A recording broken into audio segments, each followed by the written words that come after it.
Hello, Bob. It is my great pleasure to come in, at least by video, to wish you a very, very happy birthday and to be at least partially on this beautiful celebration of your special day. I unfortunately couldn't be with you today because my graduate student scheduled his defense for today, and obviously I cannot be in two places at once. So I was very thrilled when Brian asked me whether I could submit a short video message. I have known you for over 20 years now, almost as long as I've been in the United States of America, and I first met you when I was a graduate student. At that point in time, I of course first encountered your name as the author of the back then GSAS system that ran in a DOS command restart of your computer. My first time I met you in person was actually when I had the privilege of attending the Rietveld workshop that you and Ray Young and Angus Wilkinson used to run at Georgia Tech. We were student helpers, but we were mostly interested in the lectures. And I remember that I learned a lot of things from all three of you. But most importantly, there were some snags with the program that I had run into.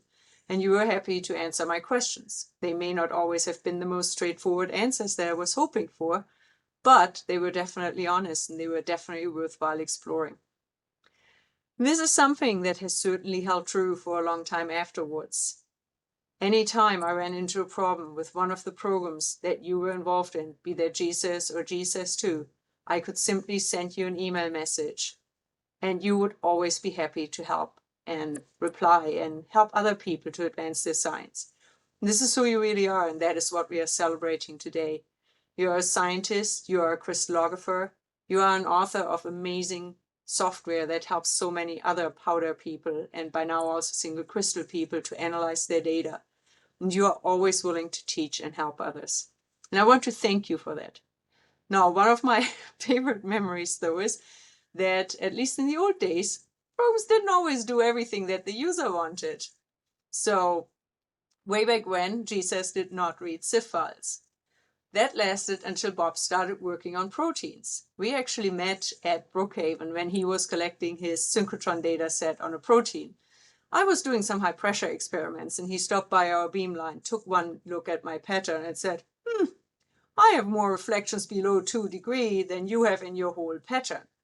But that was also when GSAS started reading in CIF files because Bob was not going to manually enter the coordinates for those proteins. And I think I speak for many of us when I say we truly benefited from that.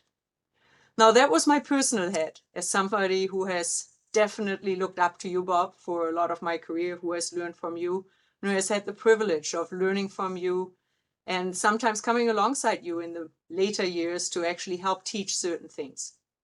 My other head this year is, of course, as the outgoing ACA president.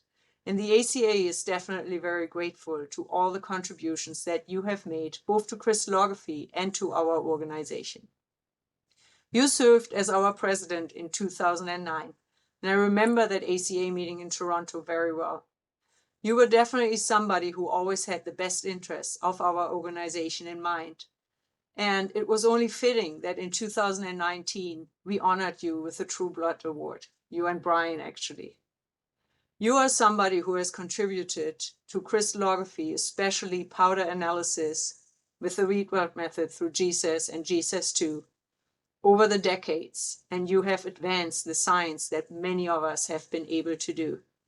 We are all grateful for Tony Sheatham getting you into powder diffraction and Rietveld analysis back in the 70s. I wasn't even around yet, certainly not doing science, but the legacy that you are leaving is certainly one that will continue to help many researchers advance our knowledge and make great contributions both to science and to crystallography. So with that, Bob, I toast to your birthday. I will be at least catching some of this meeting virtually, and I wish you a wonderful day and many, many more years of teaching and research and crystallography and computer programs to come. Have a great day, and goodbye from Toledo.